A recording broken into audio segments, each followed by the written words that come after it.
All right, so last lecture we introduced the different classifications based on composition. So we talked about pure substance and we talked about a mixture. So now we want to say, if I know it's a pure substance, well, what specific type of pure substance might it be? So if it's a pure substance, it could either be an element or it could be a compound. And this is where we're going to see the terms atom and molecule. Okay? So element or a compound. So let's talk about the difference between those.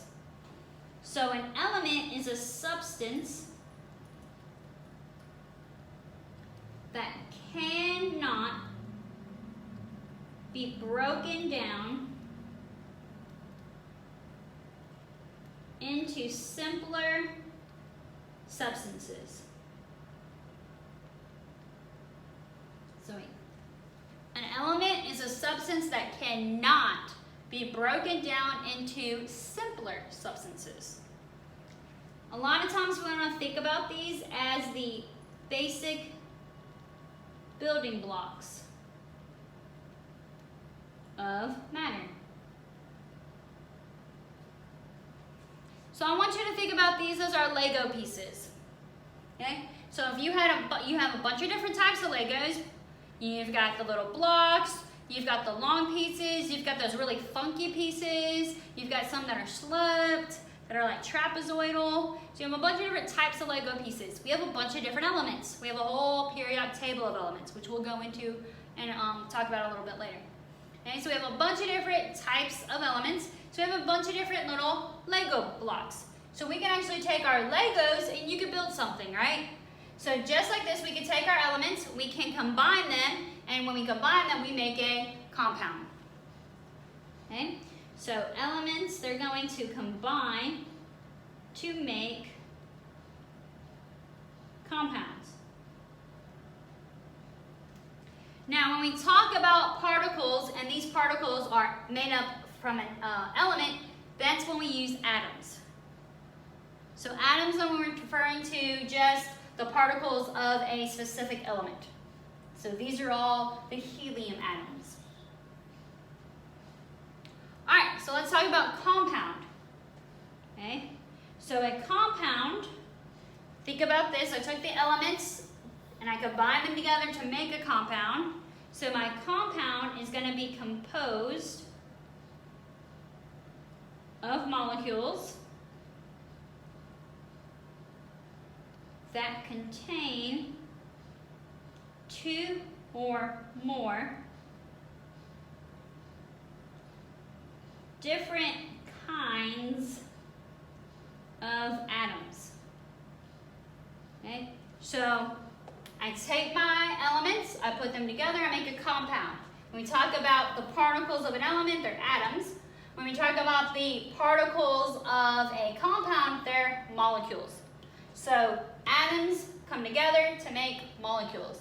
So the compound is composed of molecules that contain two or more different atoms. So here is water, which is H2O, so I have hydrogen and oxygen. I have my two hydrogen, which are the white ones, and my one oxygen, which is my yellow one. So two different elements, two different atoms to make up my molecule, my compound.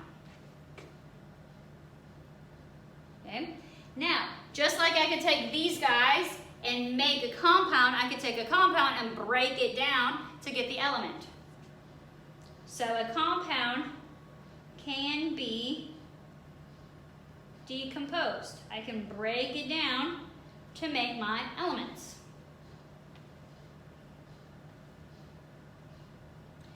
Now you might be wondering, well, which one is more common?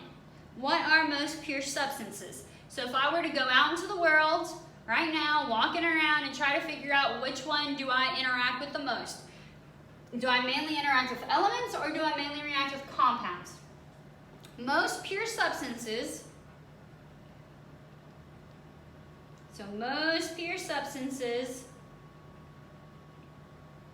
are compounds. So think about this. If we're talking about Legos, I take my Legos and then I can build a castle, I can build a ship, I can build a car, I can build all these different things. If I was limited to only the Legos, I wouldn't be able to make as much. We have all these different things in our world because we take all the elements that we have, not that many, okay, and we take the elements, we combine them in various different ways, and that's why we have most pure substance or compounds, because there's all these different ways that you can combine. Now, it's not unlimited. There's only ways that will work and be stable, so we can't make, take our Lego analogy too far, okay? But these are our Lego bricks, and they make compounds. All right, so that was the pure substance. So if I took my pure substance and I broke that down, now we're going to take my mixture and go further on that. So if I've decided it's a mixture, there's two different types of mixtures. There's heterogeneous mixtures and homogeneous mixtures. Okay, so let's talk about each of those. So a heterogeneous mixture is a mixture that does not have uniform composition throughout.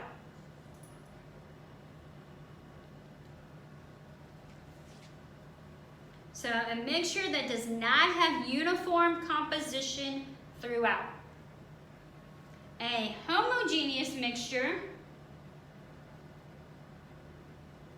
is a mixture that has uniform composition throughout.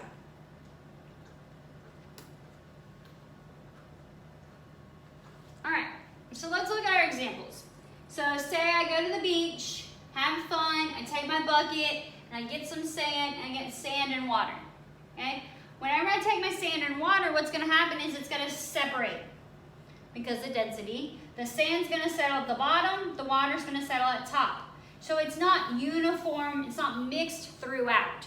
There's gonna be kind of layers. So whenever you have layers and it's not the same throughout my mixture, then it's heterogeneous. Now here, this is tea with sugar. So I've got my tea, I've got my sugar, I've got my water, so I've got a bunch of different molecules.